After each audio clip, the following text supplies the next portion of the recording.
안녕하세요. 오감만족 마켓 진행의 김다영입니다. 자, 10월 21일 월요일 시장입니다. 좋은 흐름을 이어가던 코스피가 오늘은 좀 쉬어가는 양상을 보이고 있는데요.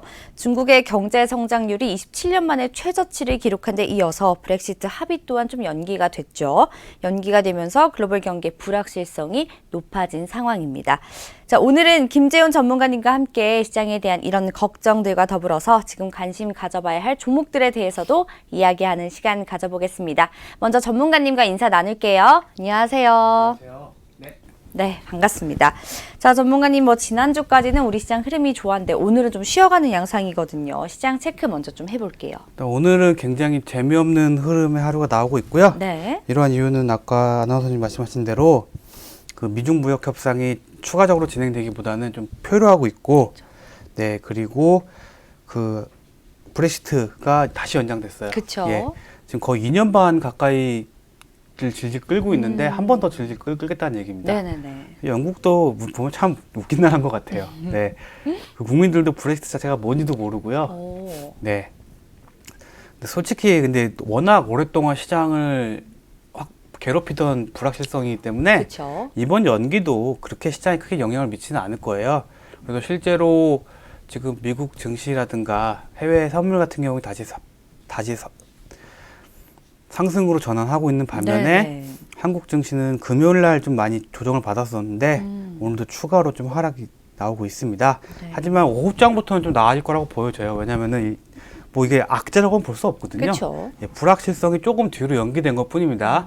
때문에 지금 오전에는 좀 조용한, 양지수 좀 조용한 흐름이지만 오후장으로 갈수록 다시 한번 좀 활기차질 것으로 보여지기 때문에, 그리고 지금 경제 성장률이라든가 수출 지수 같은 것들이 10월에도 역시 좋지 않다고 나왔어요. 네. 근데 원래 전통적으로 항상 대한민국 경기는 3분기 때 가장 저점이에요. 맞아요. 네, 원래 그렇습니다. 10월장이 네. 가장 힘들다. 네, 이런 얘기 10월장이 하죠. 가장 힘들고, 그리고 11월 12일은 연말 이슈로 인해 가지고 이제 좀 정리되는 분위기가 있잖아요. 네. 그 때문에 좀 다시 한번 좀 11월, 12월에 좀 조용히 지나가고 또 1, 2, 3월에 장이 좋거든요. 그렇죠. 때문에 그걸 준비하는 시간이지 지금 장은 뭔가 크게 상승하거나 크게 하락하는 그런 장은 아니라고 보여지고요. 워낙 많이 빠졌기 때문에 더 빠질 데는 없어요. 네. 대신 반대로 좋은 뉴스가 나와서 오르게 되면은 상승하기 굉장히 좋다는 거죠. 그렇죠. 네. 그래가지고 돼지열병 같은 경우는 추가적으로 이슈가 나오지 않고 있고요. 네. 그리고 미세먼지가 요즘 굉장히 심하죠. 오늘 미세먼지 나쁨이라고 미세먼지 하더라고요. 저감 조치가 시작됐고 네. 이번 주 내내 나쁠 예정이에요. 때문에 미세먼지 관련주들이 오늘 아침에 반짝 튀는 모습을 보여줬는데 네.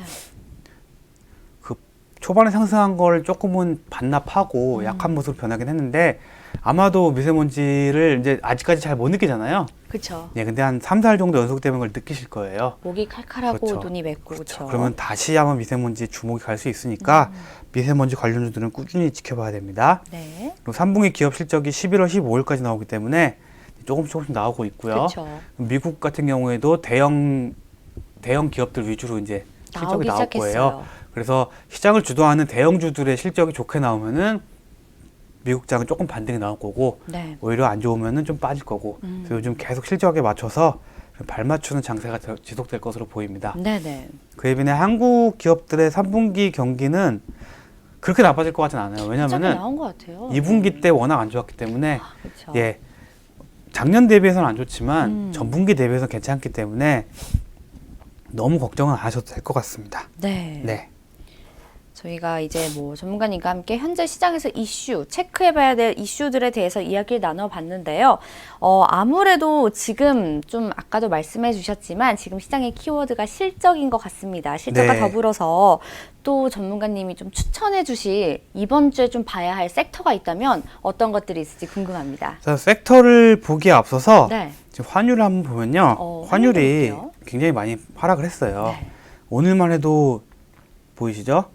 1176원까지 하락했습니다. 오. 금요일날 1178원까지 하락했었는데 네. 오늘 1180원 밑으로 빠졌는데요. 이렇게 환율이 하락한 이유는 아무래도 국내 원화의 약세가 지속되기보다는 지금 달러가 약세가 나오고 있어요. 그렇죠. 네. 지금 달러가 약세가 나오면서 전 세계적으로 환율이 좀 떨어지고 있는 추세입니다. 네. 그렇기 때문에 지금 이렇게 환율이 떨어진다는 거는 지금 외국인들이 들어오기 굉장히 좋다는 얘기예요. 이때 이 부분 보시면은 이때 환율이 급하게 올랐던 이 시기 있잖아요. 네. 이 시기가 양 지수가 굉장히 폭락에 나온 시기예요. 환율이 세지면 그만큼 외국인이 국내 시장에 들어오기 불편해지거든요. 그쵸. 그리고 오히려 요 시기 있잖아요. 네. 1150원. 요 수준대가 그나마 증시가 반등이 나왔던 시기예요. 그래서 요 구간을 이탈해서 내려오게 되면은 아무래도 해외 자금들이 국내로 좀 원활하게 유입될 수 있는 환경이 나오기 때문에 네네. 제가 봤을 때는 환율 측면에서는 굉장히 좀 좋은 분위기로 가고 있다고 보여지고 있고요. 네. 그리고 지금 가장 중요한 게 금리. 금리. 예, 10월에 미국이 일단은 한 번 정도 금리를 인하해야 하고 네네. 올해 한 번 더 인하를 하면 굉장히 좋긴 할 것 같은데 그쵸. 그건 아직까지 미지수입니다. 예, 그거는 좀 더 지켜봐야 될 것 같고요. 올해 한 번 더 하긴 좀 무리죠. 10월 말에 하고 남은 그쵸. 2개월 동안 한 번 더 인하를 하다 보면 지금도 최저치로 내려갔다고 그쵸. 하는데 조금 무리가 있을 수 예, 있겠네요. 그래서 그것까지는 기대하기 힘들 것 같은데 일단 금리 인하를 해야 된다는 걸 좀 기대해야 될 것 같고요. 네. 그래서 아무래도 최근에 국내 증시에 모멘텀이 없잖아요. 모멘텀이라는 거는 우리나라 증시를 이끌고 갈 뭔가 호재가 없잖아요. 그렇죠. 그렇다고 해서 뭐 큰 악재가 있는 것도 아닙니다. 그렇기 때문에 모멘텀이 없는 시장에는 해외 증시에 따라가는 경우가 많아요. 네. 때문에 미국 증시나 중국 증시에 상당히 좀 비슷한 따라가는 움직임을 보여줄 가능성이 크기 때문에 네네. 당분간은 좀 해외에 휘둘리는 시장이 되지 않을까 이렇게 생각을 하고 있습니다. 네. 그래서 오늘 제가 추천하려고 갖고 온 섹터는 제약 관련 쪽이에요. 제약 관련. 예, 근데 보통 바이오가 있고 제약이 있잖아요. 그렇죠. 약간 틀린 점이 있다면 제약은 말 그대로 약을 만드는 회사. 음. 이 바이오는 약간 생물학적 실험을 통해 가지고 새로운 임상이나 네. 신약을 개발한다고 보면 돼요. 음. 큰 구성은 같죠, 어떻게 보면은. 그렇죠. 저희가 예. 제약 바이오 바이오에서 제약이 나오는 거고 그쵸. 그다음에 제약에서도 바이오를 하기 마련이거든요. 네네. 근데 우리가 알고 있는 그 유명한 종목들 있잖아요. 헬릭스미스라든가 있죠. HLB, 그다음에 뭐 메지온, 신라젠 네. 이런 회사들은 제약사라기보다는 바이오 회사에 가깝죠. 바이오 회사. 왜냐면 아직까지는 시판한 약이 없으니까. 네, 지금 약을 개발 중이나 아직까지는 그러니까 기술을 가지고 그렇죠. 있는 걸 바이오 쪽으로 보면 그러니까 되겠네요. 신약 개발만을 거의 목적으로 하는 걸 바이오라고 하고요. 네네. 그다음에 실질적으로 약을 만드는 회사, 뭐 자기네들 개발한 약이든 뭐 제네릭이든 네. 뭐 복제약이든 아니면 바이오 시밀러든 네. 그런 종목을 다 제약사라고 하죠. 제약사. 그래서 대표적으로 삼성 바이오로직스 같은 회사는 네. 이름은 바이오로직스지만 실질적으로 바이오 시밀러를 운영하고 있잖아요. 때문에 이런 회사야말로 그냥 바이오 제약사. 오. 모든 게 다 들어가죠. 그쵸. 셀트리온도 마찬가지입니다. 셀트리온. 바이오 제약사. 네. 그에 반해서 뭐 광동제약 이런 데는 바이오 관련사라고는 하지 않죠. 약품. 예, 그렇죠. 그쵸. 제약사. 제약사. 그렇죠. 약품 제약사라고 네. 하죠. 그래서 오늘 살펴본 거는 좀 중소형 제약사 위주로 살펴볼까 해요. 중소형 네. 제약수를 좀 특별히 생각하신 이유가 있으세요? 저 대형 제약사 같은 좀 수총 큰 이런 광동제약이라든가 뭐 유한양행 네. 대표적인 우리나라 큰 기업들이죠. 수총이 뭐 2조 8천억 원. 그리고 그렇죠. 또 큰 제약사가 생각나는 게 뭐 대웅제약. 예, 메이저 제약사들이잖아요. 네네. 그리고 뭐 한미약품이라든가 이런 회사들은 주로 연구 R&D에도 투자를 많이 하지만 네. 기존에 제조하고 있는 약이 굉장히 많아요. 때문에 제약사에 분류한 게 맞는데 이렇게 궤도에 오르는 회사들 말고 중소형 제약사. 중소형 제약사라 하면 주로 그 제네릭, 복제약 위주로 판매를 하면서 독자적으로 연구를 하고 있긴 하나 뭔가 메이저로 올라가지 못한 그런 제약사들을 일컫습니다. 네네. 그래서 여러분들이 제가 한번 섹터를 갖고 와봤는데 잠깐만요. 딱 보시면은 중소형 제약사가 어느 느낌인지 아실 거예요. 여기서 제가 불러드리면은 네. 뭐 삼진제약 예, 들어보긴 했지만 뭔가 애매하죠. 뭐 신일제약, 국제약품, 그다음에 뭐 사마제약, 동국제약, 영진약품. 영진약품은 메이저긴 한데 네네. 워낙 신약 개발을 많이 하기 때문에 중소형 제약사로 갖고 왔습니다. 네네. 뭐 보령제약, 뭐 명문, 이연, 뭐 부강약품 다 큰 회사는 아니지만 다 제약사로서 하나의 자리를 잡고 있죠. 네, 이름 많이 들어봤죠. 네, 그렇죠. 때문에 이런 회사들이 최근 좀 좋은 흐름이 나오고 있어요. 그래서 급격하게 상승하는 흐름은 아니지만 네. 그래도 최근 바이오 제약 등의 큰 조정 이후에 조금씩 좋은 흐름이 나오고 있기 때문에 제가 좀 가져와 봤거든요. 네. 그래서 하나씩 살펴볼게요. 네. 국제약품. 국제약품부터 보도록 하겠습니다. 국제약품 같은 경우에는 뭐 치매 관련주로도 분류되어 있고 이것저것 좀 건드는 회사예요. 네네. 그래서 실질적으로 뭐 회사 자체가 그렇게 좋거나 대단한 회사는 아닙니다. 그래서 지금 시총도 보면 800억밖에 안 됩니다. 굉장히 작은 그러네요. 회사죠. 네. 작은 회사인 만큼 변동성이 굉장히 심해요. 그렇죠. 보시면은 상한가 뭐 이때 20%, 뭐 20% 이런 식으로 흐름이 굉장히 자주 나오거든요. 네. 근데 최근 보시면은 저점을 만든 이후에 지금 완전한 상승은 아니지만 최근 흐름이 좋아요. 네. 여기서 거래량이 터지면서 최근 이게 균형을 이루고 있죠. 그렇죠. 균형을 이루다 보면 언젠가는 한번 균형을 깨지는 흐름이 나오기 마련이에요. 맞아요. 근데 이런 경우에는 상방으로 할 가능성이 큽니다. 왜냐하면은 저점을 찍고 올라왔기 때문에. 네. 그렇기 때문에 지금 굉장히 좀 주목할 만한 구간이에요. 그래서 국제약품 이렇게 일단 볼 수 있고요. 제가 따로 나중에 추천드릴 종목은 제가 따로 찝어 드리겠습니다. 알겠습니다. 한번 쭉 보면서 살펴볼게요. 네. 그다음에 최근 좀 소형주의 약진을 이끌었던 종목이 있어요. 삼성제약. 삼성제약 볼게요. 삼성제약 같은 경우에도 저점을 완전 찍어준 다음에 저점으로부터 2배 가까이 올랐죠. 네, 그렇네요. 그리고 지난주에도 한번 크게 거의 상한가 흐름 나오면서 최고가가 나왔네요. 그렇죠. 네. 바닥을 깨주는 흐름이 나오고 있죠. 때문에 삼성제약 같은 경우에는 지금 조금 많이 올라서 부담스러운 부분이긴 하나 그래도 이 종목도 아직까지는 지켜볼 만합니다. 네. 그 다음에 뭐 현대약품, 현대약품 네. 보죠. 약품주, 제약사 중에 하나인데요. 현대약품 같은 경우에도 지난주에 삼성제약과 더불어 상승했다가 네. 조정을 받고 있긴 하지만 중소형 제약사 저점 이후에 올라왔기 때문에 오늘 정도 조정을 멈추면 다시 한번 상승으로 전환될 가능성이 매우 커요. 네네. 그래서 관심 갖게 지켜봐야 하고요. 그다음에 영진약품. 영진약품. 제가 굉장히 좋게 보는 종목입니다. 영진약품. 오, 한때 시장의 스타였죠, 영진약품. 영진. 네. 신약 개발 이때 보이시죠? 네. 신약 개발 이슈로 인해 가지고 몇 배야? 정말 많이 5배 가까이 올랐네. 네. 5배가 아니네. 10배 가까이 올랐어요. 2,000원짜리가 2만 원까지 거의 갔으니까 네. 9배 정도까지 올랐습니다. 이때 뭐 기술 수출 관련해서 오른 거고요. 그러한 게 모두 거품이 빠져 있죠. 아, 영진약품에도 시총이 지금 9천억 가까이 되는데요. 네. 그래도 약간 고평가되어 있다고는 하나 영진약품은 지금 파이프라인 좀 괜찮게 갖고 있는 게 있어요. 그래서 신약 기술 이전 계약 같은 게 뜨게 되면 크게 상승이 나올 수 있거든요. 네. 근데 최근 약간 잡음이 있긴 해요. 근데 지금 워낙 추세가 저점 이후에 좋기 때문에 영진약품도 이따 한번 다시 한번 살펴보도록 하겠습니다. 네. 그다음에 뭐 신신제약이라든가. 신신제약. 네. 신제약은 처음에 상장한 이후에 좀 상승이 나오다가 최근 많이 빠져 있죠. 네. 그래서 조금 상승할 수 있는 모습을 가능성을 충분히 보여주고 있기 때문에 시가총액도 굉장히 작네요. 그렇죠. 네. 이런 종목도 다 저평가받고 있다는 거거든요. 그렇죠. 그래서 이런 종목들 비교해서 또 좀 주목할 종목이 뭐 명문제약이라든가 명문제약도 명문제약도 치매 관련주로 분류되어 있거든요. 그럼요. 일단 치매 관련주로 분류되어 있으면 언젠가 한 번씩은 튑니다. 음. 이 명문제약 같은 경우에는 저점 이후에 아직까지 본격적인 회복은 안 나오고 있죠. 네네. 예, 그래서 이건 조금 더 지켜봐야 될 것 같고요. 그다음에 신풍제약. 신풍제약. 이 종목도 바닥 이후에 좀 상승을 보여주고 있고 다 비슷한 흐름으로 가고 있어요. 근데 저점을 찍어진 이후로 더 빠지진 않겠다는 흐름이 나오고 있기 때문에 네. 지금 약간 매수 가능한 구간으로 보여지고 있어요. 그 때문에 제가 말씀드리는 거고요. 좀 주목해야 할 종목들은 아무래도 치매 관련주들, 치매 관련주. 예, 보령제약도 마찬가지고요. 음. 약간 노인성 질환을 치료제를 만드는 회사들 그런 회사들 위주로 좀 관심을 가질 필요가 있습니다. 네. 그래서 워낙 중소형주가 많기 때문에 여기서 뭔가 정말로 좋은 종목을 살펴내기는 굉장히 어려워요. 곡서 가리기가 예, 좀 쉽지 그렇죠. 않죠. 예, 그래서 여기서 옥수를 가리기 위해서는 그나마 볼 수 있는 게 유나이티드 제약도 마찬가지고요. 네. 워낙 많이 빠졌기 때문에요. 뭐 악재가 있어서 빠진 것도 아닙니다.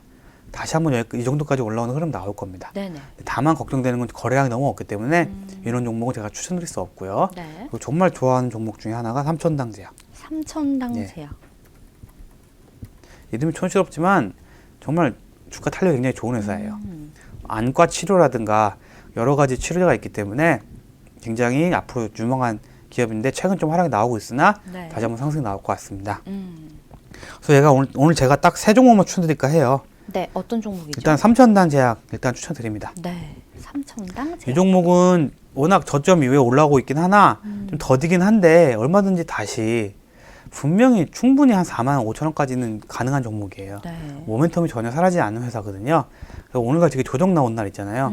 오늘 좀 이유 없는 조정이 나오고 있는데 오늘 같은 조정이 끝나게 되면 다시 한번 상승 전환할 가능성이 큽니다. 때문에 오늘 굉장히 가격이 매력적입니다. 네. 33,500원 구간. 음. 지금 현 구간 매수 굉장히 괜찮아 보이고요. 이 구간 매수 가능해 보이고요. 네. 1차 목표가는 4만 원 정도 구간까지. 4만 원까지. 네. 그래서 한 7천 원 정도 되니까 20% 정도 구간 나올 수가 있어요. 네. 그 정도까지는 1차 목표가이긴 하지만 일단 단기적으로 금뜨기 나와가지고 한 37,000원, 네. 한 10% 정도 상승 나오면은 어느 정도 매도 처리하는 것도 가능하다는 거. 오, 네. 박스권으로 보면은 37,000원이지만 1차 목표가는 4만 원까지 볼만합니다. 네. 그래서 이런 중소형 제약주 같은 경우에는 내년 초까지는 볼만하다는 거죠. 그래서 그 오늘같이 조정 나왔을 때 네. 들어갈 만하다고 보여집니다. 그 다음 추천드릴 게 국제약품. 국제약품. 아까 볼게요. 처음 언급드렸죠? 네. 추세가 저점이면 굉장히 좋잖아요. 그렇죠. 그리고 여기 거래량이 계속 터졌었어요. 이 얘기는 지금 분명히 매수세가 있으나 아직 터질 구간이 아니기 때문에 참고 있긴 한데 지금 최근 조만간 이제 한번 요 거래량을 수렴해주는 구간이 한번 나올 겁니다. 네네.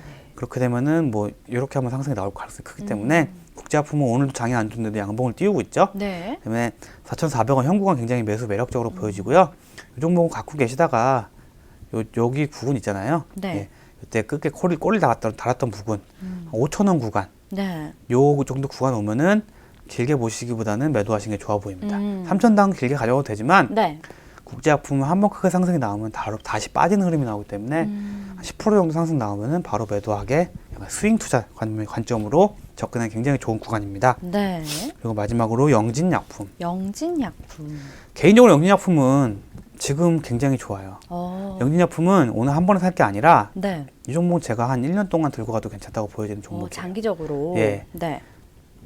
때문에 굳이 매수권을 추천드리면은 현재 가격보다는 5,100원 이하, 네. 네, 그 다음에 4,800원 이상, 요 정도 밴드 사이에서 3번 정도 매수를 하셔가지고요. 평단을 한 4,900원 정도 맞춰보시면 좋을 것 같아요.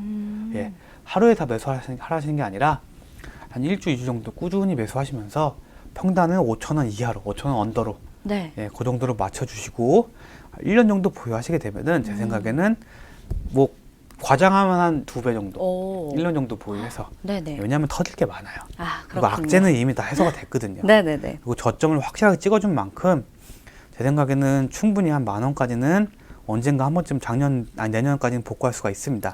1차적인 단기 목표가로는 단기로 보시는 분들 드린다면은 네. 한 6,000원까지는 단기 목표가가 나와요.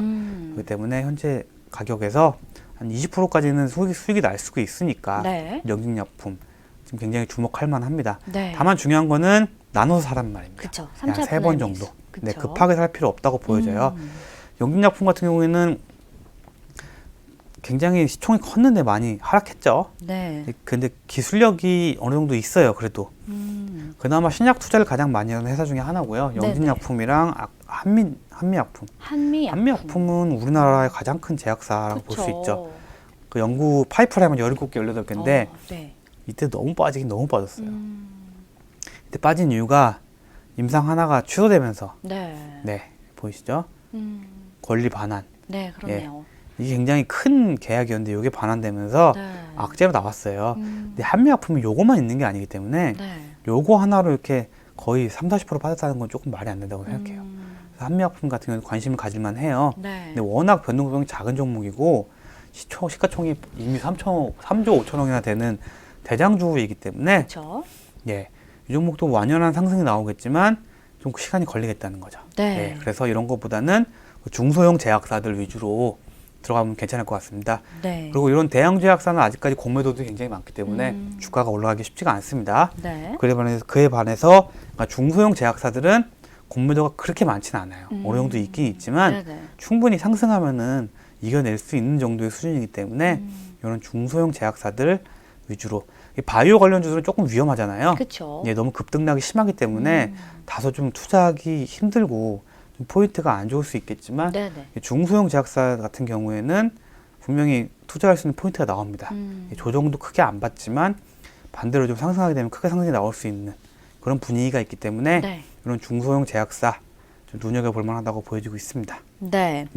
자, 제가 한번 정리를 다시 도와드리도록 하겠습니다. 오늘 전문가님께서 픽한 종목은 3개의 종목인데요. 첫 번째 삼청당 제약이고요. 1차 목표가는 4만 원까지 가능하다고 하셨습니다. 오늘 매수가가 굉장히 매력적인 종목이라고 말씀해 주셨고요. 두 번째로 국제약품을 말씀을 해 주셨는데요. 현 구간 매수 매력적이라고 말씀을 해 주셨고요. 5천 원으로 단기적으로 목표가를 잡고 접근해 보시면 좋을 것 같습니다. 자, 마지막으로 영진약품에 대해서는 좀 1년 정도 장기적인 관점에서 접근을 해보시라라고 말씀을 해주셨고요. 4,800원에서 5,100원 선 3차 분할 매수가 굉장히 중요해 보입니다. 3차 분할 매수에서 꾸준히 평단가를 5,000원 이하로 맞춰서 매수를 하시라라고 말씀을 해주셨습니다. 자, 오늘은 김재훈 전문가와 함께 시장에 대한 다양한 이야기와 더불어 종목들까지 살펴봤습니다. 오늘 도움 말씀 주신 전문가님께 감사 인사드릴게요. 감사합니다. 반갑습니다. 네, 생방송으로 진행된 오감만족 마켓 저희가 준비한 순서는 여기까지입니다. 자, 현재 각국의 경제 지표가 발표가 되고 있습니다. 이런 발표들이 우리 시장에 좀 영향을 미칠 것으로 풀이가 되고 있는데요. 시장이 단기 조정이 나올 가능성이 높은 만큼 당장은 적극적인 매수보다는 조금 보수적인 관점으로 대응해 보시면 좋을 것 같습니다. 자, 저희는 내일 더 알찬 소식을 들고 여러분 만나 뵙도록 하겠습니다. 오늘도 시청해 주신 여러분 고맙습니다.